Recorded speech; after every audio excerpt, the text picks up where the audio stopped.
Amém? Boa noite. Vamos lá.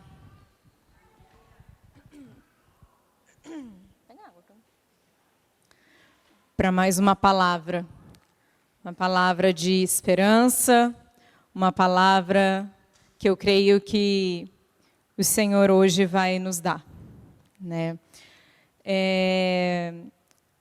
Quando eu comecei a pensar nessa palavra, eu confesso para vocês que eu tive um pouco de dificuldade, que eu falei, cara, como falar de esperança sem falar de problemas, mas sem ficar focando no problema, porque esse não é o propósito.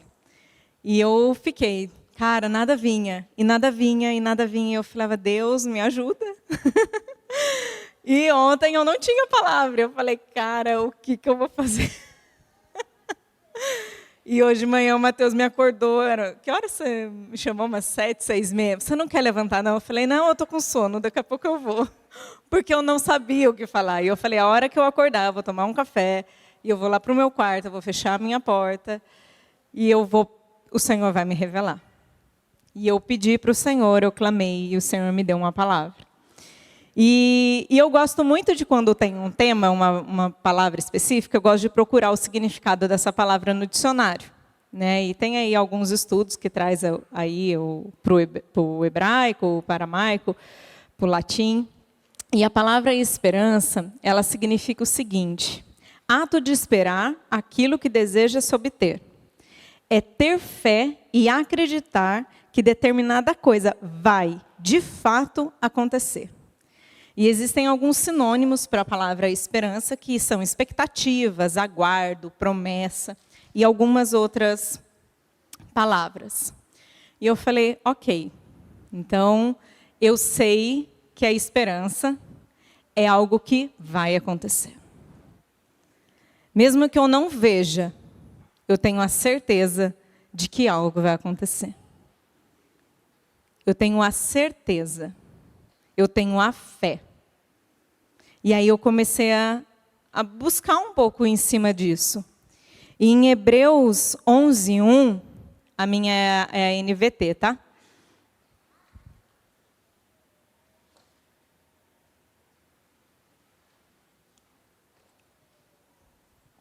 Fala o seguinte: ora, a fé é a certeza de coisas que se esperam, a convicção de fatos que não se veem.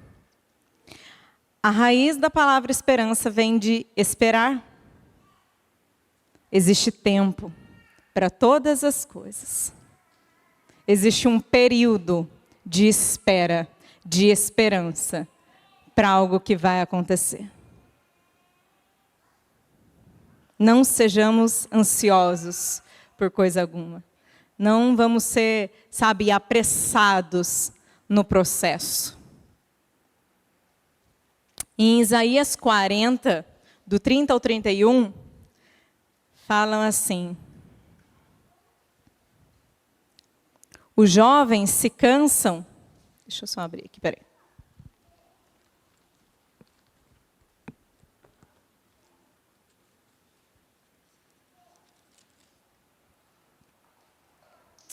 Até os jovens perdem as forças e se cansam, e os rapazes tropeçam de tão exaustos. Mas os que confiam no Senhor renovam as suas forças, voam alto como águia, correm e não se cansam, caminham e não se desfalecem.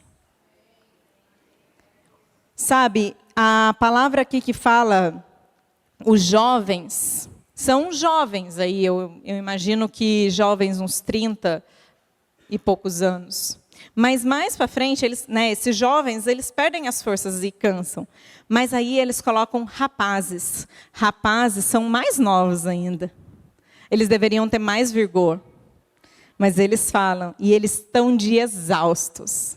Tão exaustos. Então não é na nossa força. Não é na nossa pressa. Não é no nosso tempo que as coisas vão acontecer. É no tempo do Senhor. Então, não vamos nos cansar. Vamos esperar com esperança. vamos descansar, para que a gente possa confiar, renovar as nossas forças. Quem aqui precisa que as suas forças sejam renovadas? Eu preciso. Nós estamos num final de ano. Final de ano, normalmente, a gente está cansado. Creio que alguns aqui tiveram anos difíceis. Um ano difícil. Um ano cansativo. Um ano de luta. Um ano de perda. Um ano de ganho. Mas um ano puxado. Mas o Senhor hoje vai renovar as nossas forças. E nós vamos entrar em 2024 voando alto como águias. Entrando no propósito que o Senhor tem para as nossas vidas. Creia nisso. Não ache que são palavras aqui só de acalento. Pegue essas palavras como verdade na vida de vocês. Não ouçam só como palavras de, é o final de ano, todo mundo está nesse ritmo de amor, Não, é verdade, porque é Bíblia. Não é só palavras, são verdades. E em Salmos 41,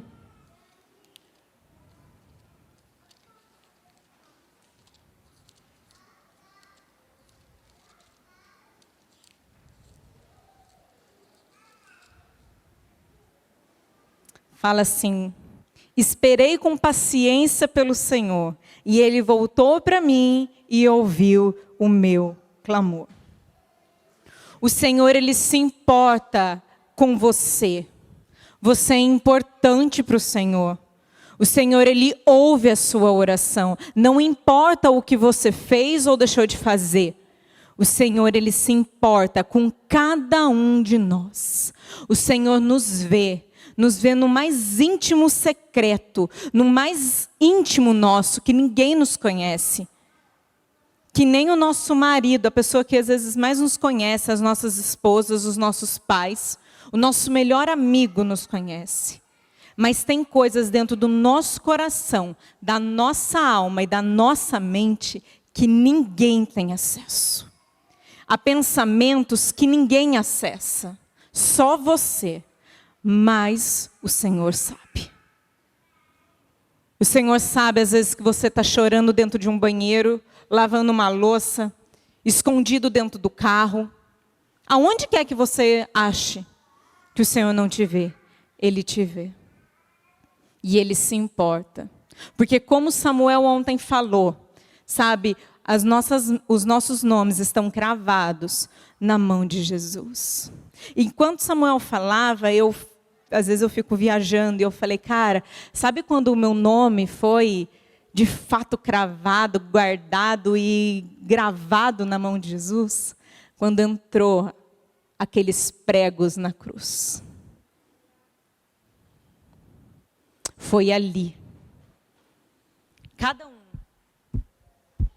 Porque foi por cada um que Ele morreu. E os nossos nomes estão guardados na mão de Jesus. E mão, gente, é algo que a gente, em qualquer momento, a gente está vendo na nossa mão. Eu estou falando, eu tenho visão periférica, eu vejo a minha mão. Eu sinto. Então, todo o tempo. E eu acho que Jesus, Ele fala, gesticulando. E Ele está o tempo todo olhando. E o tempo todo Ele te vê. Mara, Vera, Paulinha. Ele vê todo mundo, o tempo todo. Essas são palavras que o Senhor me deu.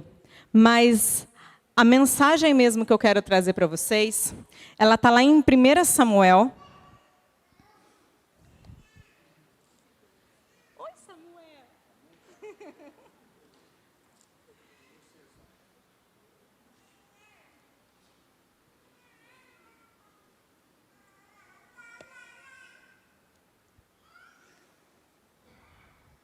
Eu fiz uma lista no final aqui do meu caderno de possíveis pregações, porque estava um pouco difícil de vir. E eu comecei a colocar lá algumas pessoas que precisavam de esperança. E coloquei a mulher do fluxo de sangue, coloquei um monte. Mas Ana me chamou a atenção. E ontem o Senhor já tinha me sussurrado ali sobre Ana. E aqui no primeiro capítulo de 1 Samuel, conta um pouco sobre a família de Ana. Ana tinha um esposo chamado Eucana, e ele também tinha uma outra esposa. Naquela época era comum os homens terem mais de uma esposa, né? Que se chamava Penina. E Penina tinha filhos e filhas. E Ana não engravidava. Ana não podia ter filhos, ela não gerava. E aquilo dali era uma tristeza para Ana. Aquilo dali fazia Ana chorar, se humilhar, gritar diante do Senhor e pedir todos os anos. Porque todos os anos, Eucana, ele ia e dava sacrifícios ao Senhor em nome das suas esposas e dos seus filhos. E fala no verso 4, quando Eucana apresentava seu sacrifício, dava porções de carne à sua esposa e a cada um dos filhos e filhas dela. E Ana, porém, dava uma porção especial, porque ela era amada, apesar do Senhor não ter dado filhos. Quando fala aqui, em algumas versões, fala uma porção dobrada. E eu fiquei encanada com essa porção dobrada. E eu falei, cara, não é só porque ele ama ela, não. Tem algo a mais. Não é só por dó. Não é só por misericórdia dela que ele dá, não. Sabe o que ele fazia? Ele já gerava Samuel através dos seus sacrifícios nessa porção. Ele não sabia, mas o Senhor me revelou, ele já gerava Samuel. Ele já dava a oferta de Samuel muito antes de Samuel estar em existência. E sabe o que é um segredo na esperança? É que nós precisamos ser gratos pelas coisas que a gente tem agora. E não ficar esperando no dia da nossa esperança chegar. Porque para alguns, a esperança pode ser ter uma casa própria, ter um carro bom, ter mais dinheiro na conta, ser aí, uma pessoa influente, ter uma família salva, ter filhos salvos, uma mãe, um pai, um tio salvo, uma cura, uma restauração no seu casamento e tantas outras coisas. Cada um aqui tem algo que, sabe, essa lista, eu tenho as minhas listas. Mas eu preciso, no hoje, ser grata. Ser grata por aquilo que o Senhor está me dando hoje. Eu não tenho ainda o meu filho salvo, a minha filha salva, a minha família salva. Mas não é por isso que eu vou parar de adorar. Não é por isso que eu vou parar de buscar, de adorar e de levar sacrifícios e me render ao Senhor. Eucana, ele poderia falar, eu não tenho filho de Ana. E ele amava Ana, porque a Bíblia fala, porque ele a amava de forma especial. Ele poderia ter um coração, sabe, duro, um coração endurecido, amargo, mas não. Ele entendia que ele precisava dar algo especial.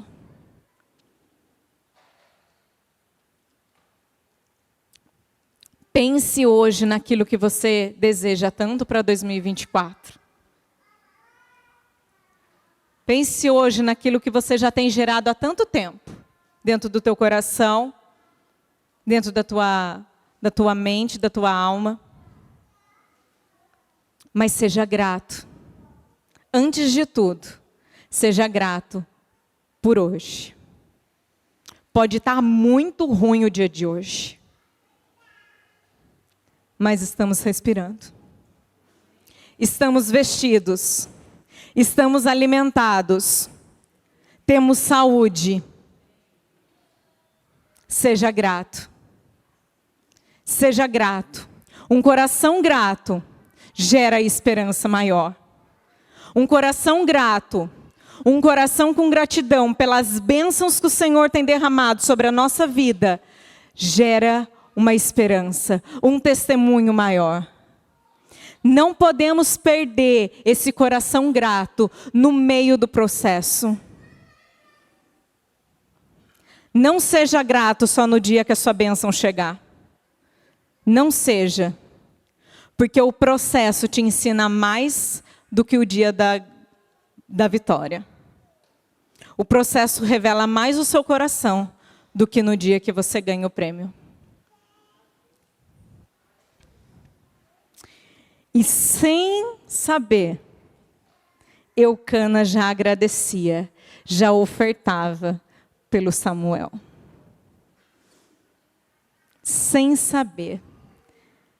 Então oferte mais para o Senhor da sua vida, do seu tempo, daquilo que o Senhor tem pedido, por aquilo que você tem tanto desejado. Não como uma barganha, uma troca, mas com um coração de gratidão. De gratidão. Em 1 Timóteo 2, do 1 ao 3, fala assim: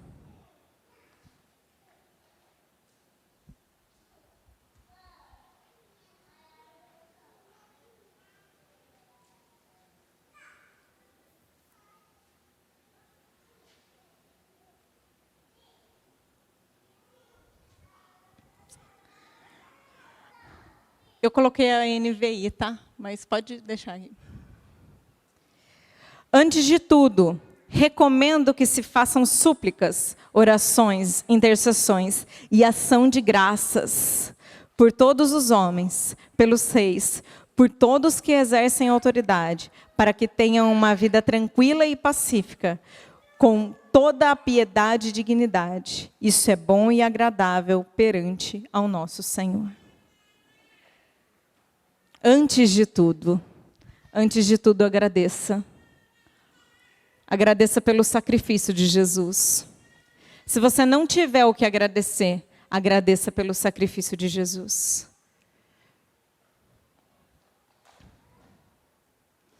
E no decorrer, da história aqui de Ana, no capítulo 6 fala assim, e sua rival a provocava e zombava dela, porque o Senhor não te tinha dado filhos. Pensa que Ana, ela queria muito um filho. Sabe? Existem algumas mulheres que querem, anseiam muito por filho. E às vezes não conseguem. Só que ela tinha ainda, para ajudar, uma mulher do lado dela, que vivia na mesma casa que ela, sabe? Que dividia a mesma mesa que ela, e zombava. Algumas versões falam que de forma exagerada, de forma excessiva. Pensa, então, excessivo é algo que é mais do que o limite. Você imagina o tempo todo, sei lá, alguém, tem filho, né, filha? Desculpa aí, querida. Entendeu? Imagina. Mas é porque você não tem filho, né? Puxa, é verdade. Eu tenho, desculpa. E o tempo todo, sabe? O tempo todo ali, ela cutucava. Cutucava de verdade. E ela cutucava para machucar. Não era assim uma brincadeira que às vezes faz e sai. Mas era de forma excessiva. E aqui fala que Penina tinha filhos e filhas. Não sei quantos. Mas vamos supor, que sejam uns 10.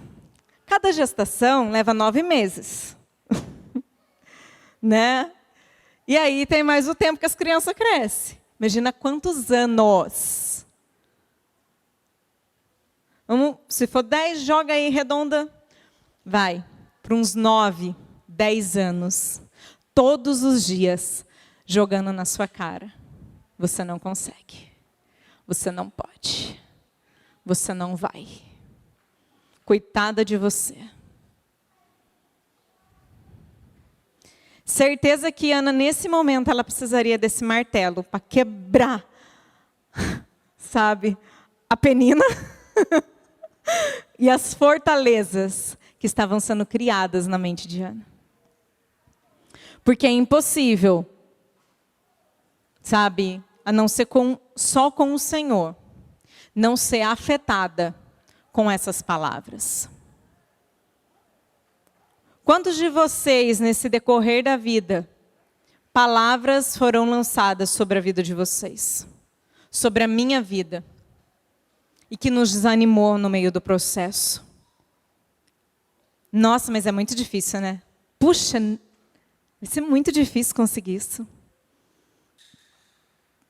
Nossa, mas será que vai? Imagina a Ana. Eu acredito que muitas das vezes ela perdeu a esperança. Ela perdeu a esperança de tipo, será que eu vou um dia conseguir ter alguém para ser chamado de meu filho ou minha filha? Porque essa mulher tem muitos. E aí eu imagino que cada nascimento de um filho de Penina, Ana falava, vai começar tudo de novo. Vai começar tudo de novo. Mas mesmo assim, ela tinha um homem do lado dela, que não perdia a esperança. Que todo ano levava os sacrifícios ao Senhor. E todo ano, ele ia lá e entregava porção dobrada em nome e para ela. E aquilo eu acho que foi gerando expectativa, ansiedade no coração de Ana. E ela, eu sei que um dia eu vou conseguir. Eu tenho fé que um dia eu vou conseguir. Eu tenho fé. E chegou um momento na vida de Ana que fala, né, aqui no 7, todos os anos era a mesma coisa. Todos os anos era a mesma coisa. Penina provocava Ana quando ia à casa do Senhor. E cada vez Ana chorava muito e ficava sem comer.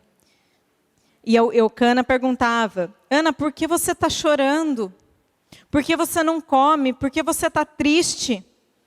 Será que não sou melhor para você do que 10 filhos? Cara, para você ficar sem comer de tristeza, é porque a tristeza é muito grande. Sabe, a angústia é muito grande.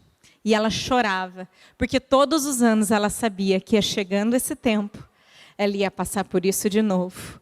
E não só aquilo naquele tempo, mas ela ia passar aquilo todos os dias.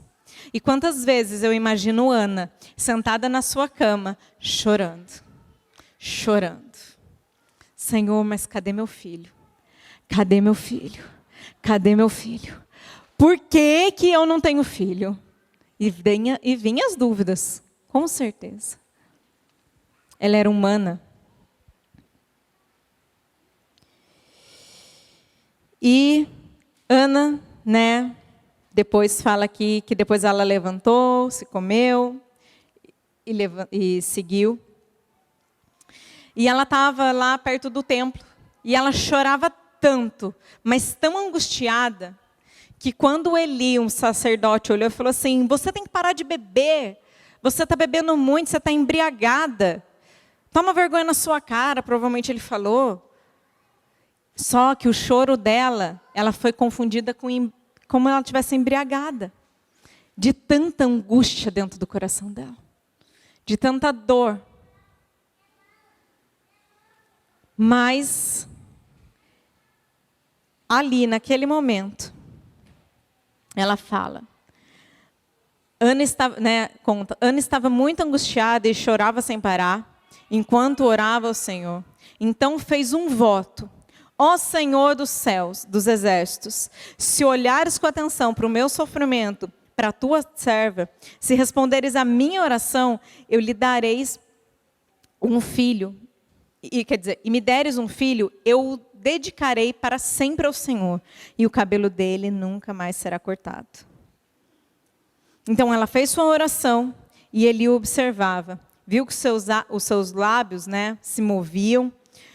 Como não ouvia nenhum som, pensou que ela estava bêbada. Até quando você vai se embriagar, disse ele, larga este vinho. Ana respondeu, não, meu senhor, não bebi vinho, nem outra coisa forte. Estou derramando meu coração diante do Senhor, pois sou uma mulher profundamente triste. Não pense que sou uma mulher sem caráter. Estava apenas orando por causa da minha grande angústia e aflição. Neste caso, vá em paz, diz Eli, que o Senhor de Israel lhe conceda o que você pediu.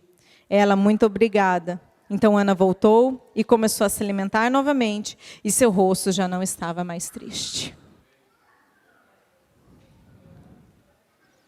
Ela se derramou 100% diante do Senhor.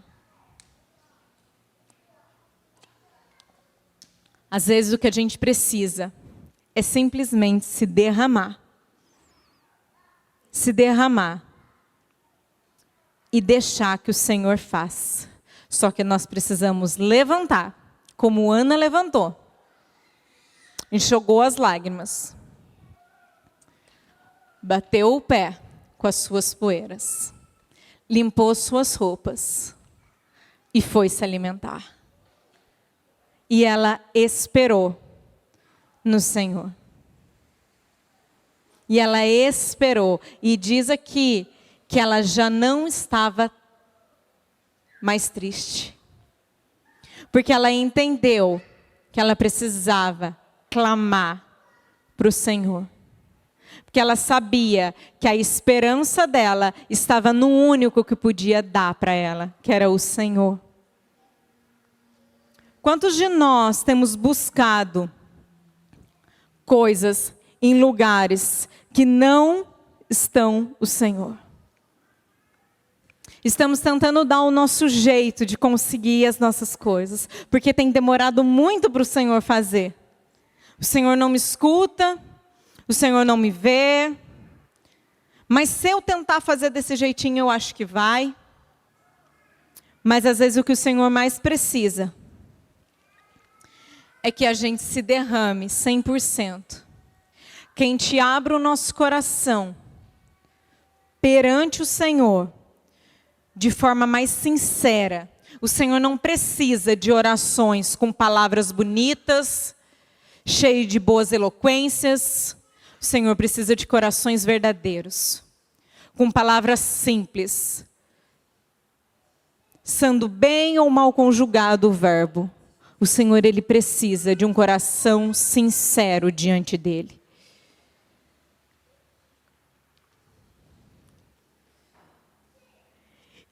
E uma coisa muito importante, e isso eu acho que é o caminho da mensagem de hoje, é que a sua esperança, aquilo que você quer, é para você? Ou é para acrescentar no reino de Deus? Não tem problema, nós temos coisas para nós.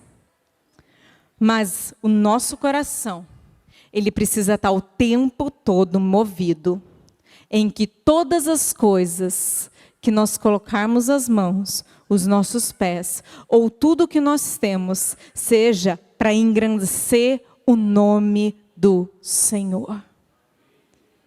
Porque Ana, ela faz uma promessa que, se o Senhor me der um filho, eu vou oferecer ele, e eu não corto o cabelo dele.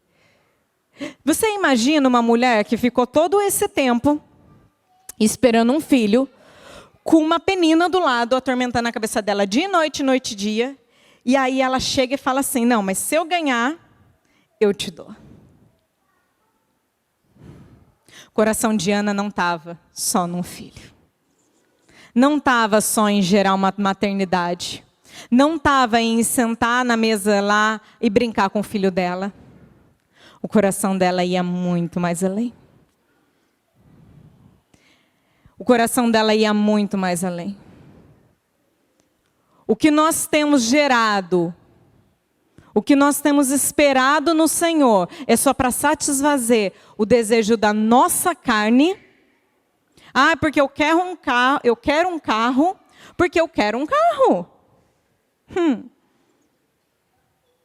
Eu nem sei, não vou falar carro porque eu não conheço, mas eu quero uma casa, porque eu quero uma casa. Porque para mim,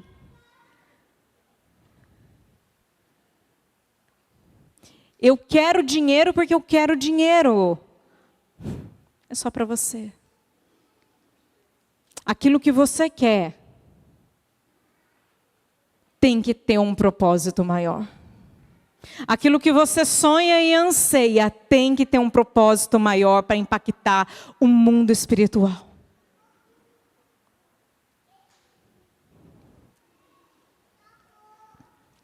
Ana gerou um filho, porque a Bíblia fala um pouco mais à frente, que naquele mesmo período Ana teve relações com Eucana, e um tempo determinado do Senhor ela gerou um filho. E assim que ela gerou um filho, Eucana já foi lá sacrificar de novo, dar as ofertas, os seus sacrifícios. E ela falou assim, até que o menino esteja amamentado, eu ainda não vou oferecer a ele. E ela não se esqueceu da promessa. Porque muitas das vezes, a gente no meio da tristeza, do caos, a gente faz promessas, a gente faz votos com o Senhor e a gente não cumpre. E ela falou, deixe que eu amamente. Depois que eu amamentar, eu vou lá e vou dar ele ao templo. Para que ele cresça com o sacerdote. E foi exatamente isso que Ana fez com Samuel. A hora que Samuel terminou de ser amamentado, estava forte, ela foi lá e falou, é seu, Senhor. É para o teu reino, é para a tua glória, é para o Senhor. Eu imagino Ana, naquele momento. Eu demorei tanto, eu gerei tanto, eu demorei tanto, eu ouvi tanto de Penina. Mas não é para mim. Porque tudo é para Ele, tudo vem dEle, tudo volta para Ele. Foi Ele que me deu, então é dEle, não é meu. E naquele tempo ela oferece Samuel. E Samuel cresce junto com Eli.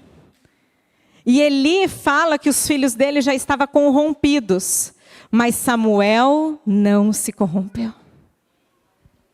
E o Senhor tinha uma promessa, porque o Senhor gerou desde o sofrimento de Ana com Penina. Ele já sabia que era um propósito maior. Porque dali ia sair o primeiro profeta de Israel. E Samuel foi quem foi. Porque o Senhor já tinha planos. E porque Ana não deu ouvido à voz de Penina. Ela não desistiu de gerar. Ela não desistiu de gerar aquele que ia nomear Saul, Davi. E tantas coisas que Samuel fez em sua geração. O próprio Deus o chamou. Samuel, Samuel. 3 vezes chamou e 3 vezes ele foi a Eli. E ele falou, menino, vai dormir, não é comigo, não estou te chamando. E aí Eli falou, é Deus que está chamando. E a próxima você fala, eis-me aqui, Senhor. E na 4ª vez Deus chamou, Samuel, Samuel. E Samuel falou, eis-me aqui. O seu servo está te ouvindo. E ali começou um chamado na vida de Samuel. Mas começou um chamado na vida de Samuel porque a mãe dele não quis ele só para ele. Porque ela poderia muito bem, naquele tempo, falar assim: Deus, o Senhor me deu, mas ele é tão lindo. Eu estou amamentando ele, ele é tão meu. Eu gerei. Eu fiz. Eu fiz. Foi o Senhor que deu a Ana. Assim como aconteceu com Sara, Abraão não podia ter, gerou, e o que foi? Vou dar ele em sacrifício.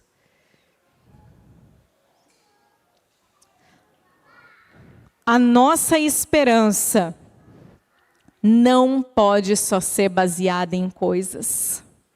A nossa esperança, ela precisa ser gerada para um propósito maior. Para honrar o Senhor, para voltar tudo ao Senhor, porque é tudo dele, é tudo para Ele. Essas pessoas que nós temos orado para que sejam convertidas, nós não temos que ouvir somente uma alma indo para o céu, mas nós temos que ver o impacto dessa pessoa aqui na terra, o que essas pessoas podem gerar aqui na terra. A nossa cura não pode ser só para o nosso bem, para o nosso físico estar curado, mas ser testemunho de vida, para ser libertação para as outras pessoas. Sabe, muitas das vezes a gente se apega só a nós, as nossas necessidades, mas tudo precisa apontar a Jesus. Porque Ele é a esperança, Ele é a rocha, Ele é a certeza da salvação. Ele é que nos dá tudo todos os dias. A nossa vida precisa ser uma continuidade todos os dias de gratidão por tudo que Jesus tem feito. Por tudo, por tudo. A nossa vida precisa impactar outras vidas. O que o Senhor tem feito em você, não fica só em você. É tempo que a gente precisa abrir a nossa boca para o mundo. Abrir a nossa boca e falar de Jesus. E proclamar as boas novas de Cristo nessa terra. É tempo que a nossa boca vai gerar esperança. Por mais que no momento que a gente esteja vivendo não seja um momento bom, mas nós temos certeza de quem nos dá a esperança. Porque Ele é a própria esperança. Ele é a própria verdade.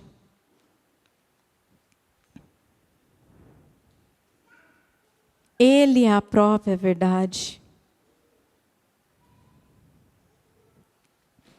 Em 1 Coríntios 15, 19, fala assim: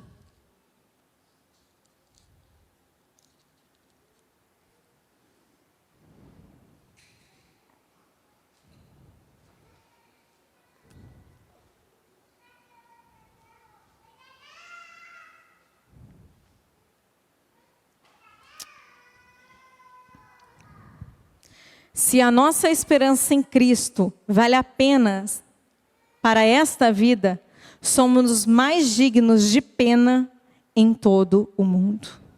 Algumas versões falam, somos os homens mais infelizes do mundo. Se a nossa esperança se baseia só nessa vida, somos os homens mais infelizes do mundo. A nossa esperança precisa ser no reino de Deus. O que nós, hoje, pessoas que creem em Jesus, qual é a nossa maior esperança? Qual é a nossa maior esperança para nós cristãos?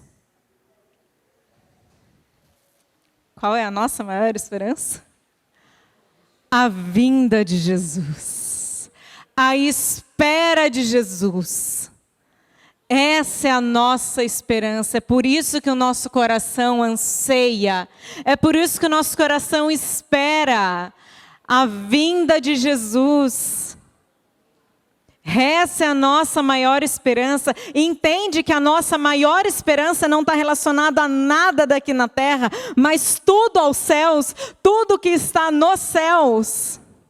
A nossa esperança precisa estar em lugares celestiais, em coisas celestiais, gerando coisas celestiais, gerando coisas espirituais. O que o Senhor vai nos dar é lucro. O que o Senhor vai nos dar de abundância, de bênçãos. E isso é bom e não tem problema nenhum a gente viver bem. Ter um bom carro, ter uma boa casa, conseguir fazer uma compra boa no mês. Pagar nossas contas, não ter dívidas, isso é bênção, isso é lucro, mas a nossa esperança precisa estar em coisas celestiais, somente em coisas celestiais. Se eu vou abrir uma empresa, se eu vou abrir um negócio, para que é esse negócio?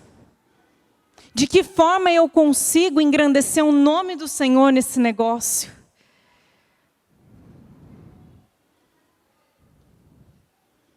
Se eu vou ter um filho, para que eu vou ter um filho? Para que essa criança seja uma diferença nesse mundo, não só para ter mais um filho.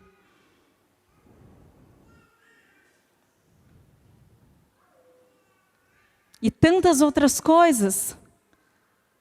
E tantas, oportunidades que a gente vai ter. Se o Senhor nos cresce dentro da nossa empresa, nos coloca num lugar de referência, de liderança.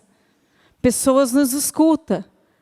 Eu vou estar ali só para mandar, para gerar, para produzir mais? Ou eu vou ter um lugar de referência onde eu vou conseguir falar de Jesus? Pense no que na sua vida, em 2024, você pode começar a mudar.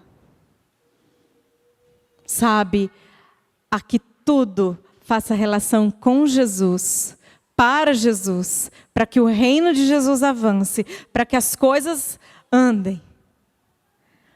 Porque se a gente colocar o reino dos céus em primeiro lugar, as demais coisas os serão acrescentadas. O Senhor fala isso, o meu reino, o meu nome em primeiro lugar. E as demais coisas, elas vão ser acrescentadas. Mas primeiro, o reino. Primeiro, as coisas espirituais. Que esse ano de 2024, a gente mude essa chave na nossa mente. E que tudo que a gente vai fazer, tudo, seja para honrar o nome do Senhor. Seja para engrandecer o nome do Senhor. Sejam encorajados nessa noite. Que todas as outras coisas, todas as dificuldades que vocês têm passado, todas elas, o Senhor tem visto. O Senhor tem ouvido o clamor, a dor, mas Ele está querendo gerar algo maior no meio desse processo, algo que é para Ele. E quando isso acontecer, a gente vai olhar e falar assim: uau, uau, uau, foi muito melhor, foi muito maior, foi muito, muito, muito, muito melhor, porque todas as coisas que o Senhor faz é boa, porque todas as coisas que o Senhor faz é perfeitas, são agradáveis, e o Senhor, Ele nos dá essa esperança, e o Senhor nos dá essa fé. Mas nós não podemos esquecer que em primeiro lugar o que a minha esperança vai gerar no mundo espiritual. Ana não sabia que ia gerar Samuel, e Samuel ia ser quem foi.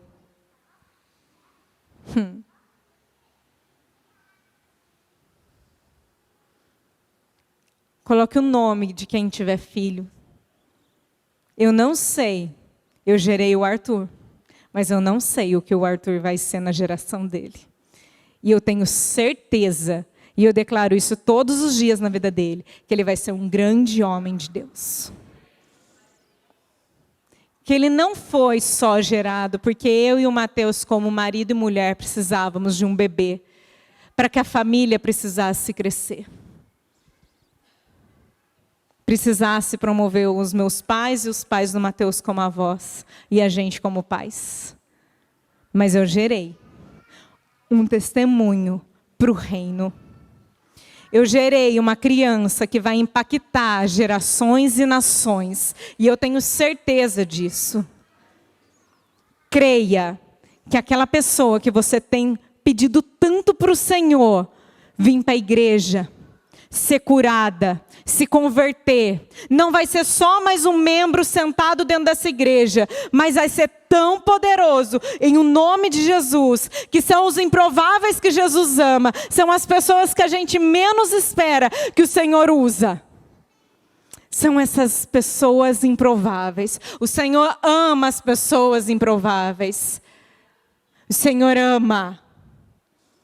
Porque é dali que Ele faz o provável do céu acontecer na terra. É dali que Ele gera testemunhos. É dali que Ele gera pessoas que vão fazer um arrebento nesse mundo. E nós precisamos ser esses improváveis. Todos vocês aqui são improváveis. Todos, mesmo os que nasceram em berço evangélico, tudo bonitinho. Porque nós tínhamos um destino antes disso de morte. Nós tínhamos um destino antes disso de todos nós irmos para o inferno. Ninguém aqui é provável, mas o Senhor nos encontrou. O Senhor lançou os seus olhos de amor sobre a nossa vida e nos arrebatou com o seu amor. E nos fez ser apaixonados por Ele. E nós precisamos gerar todos os dias algo para o mundo espiritual. Peça para o Senhor, você que às vezes pensa, mas eu não sonho, eu não sei o que eu quero, a minha vida está legal do jeito que está. Peça para o Senhor começar a gerar sonhos, projetos dentro de você. Você que está tão desesperançoso, que chega uma hora e fala, mas eu não sei mais o que eu quero. Eu não sei quem eu sou, eu não sei para onde eu vou. Eu acho que eu não sonho mais. Peço os sonhos do Senhor, peço os planos do Senhor. E o Senhor vai gerar. O Senhor vai gerar. O Senhor vai gerar. E aqueles que estão gerando projetos, sonhos do Senhor, o Senhor vai fazer. O Senhor vai fazer, o Senhor Ele vai gerar no tempo certo, Ele vai nascer esse sonho, Ele vai fazer brotar para que permaneça e impacte vidas de uma forma transformadora, de uma forma que nunca aconteceu. Porque eu creio que os fins dos tempos estão chegando e o Senhor precisa que nós possamos nos levantar fortes, cheio de esperança na nossa mente, no nosso coração, de que o Senhor virá. E Ele vai voltar, porque é nisso que nós cremos. Porque, assim como eu falei lá no início, o significado da palavra da esperança é ter fé e acreditar que determinada coisa vai acontecer de fato. E isso vai acontecer de fato. Só não chegou o tempo, mas eu tenho certeza que vai acontecer. E o Senhor quer buscar uma noiva forte, uma noiva pura, limpa, imaculada, uma noiva pronta para ir aos banquetes que o Rei tem preparado para nós. Gere coisas espirituais. Seja grato. Volte a sonhar. Volte a esperar no Senhor. Porque grandes coisas o Senhor vai fazer na nossa vida. Grandes coisas o Senhor vai fazer na nossa vida. Se nós colocarmos primeiro o Senhor, as demais coisas vão acrescentar e vão acontecer no tempo certo, no momento certo, na estação certa, para que o nome do Senhor seja engrandecido. Amém? Amém. Queria que vocês se colocassem de pé. Gostaria de fazer uma oração.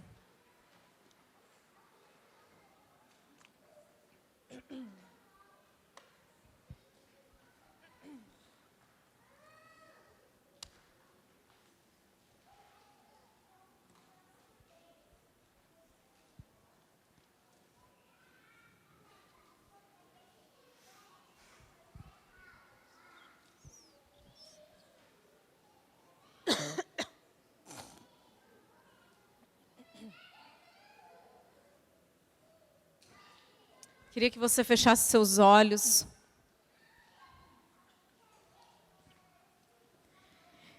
E que você viesse agradecendo ao Senhor.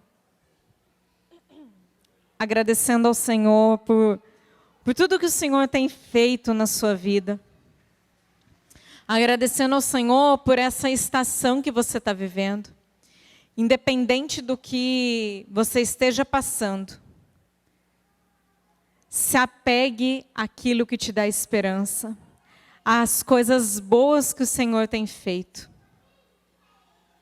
Se apegue às coisas boas que o Senhor tem feito na sua vida. Seja grato essa noite ao Senhor. Seja grato pela bondade, pela misericórdia, pela graça de Jesus todos os dias na sua vida, pela bondade, pela provisão de Jesus na sua vida, pelos seus filhos, pela sua família, pelo seu esposo, pela sua esposa.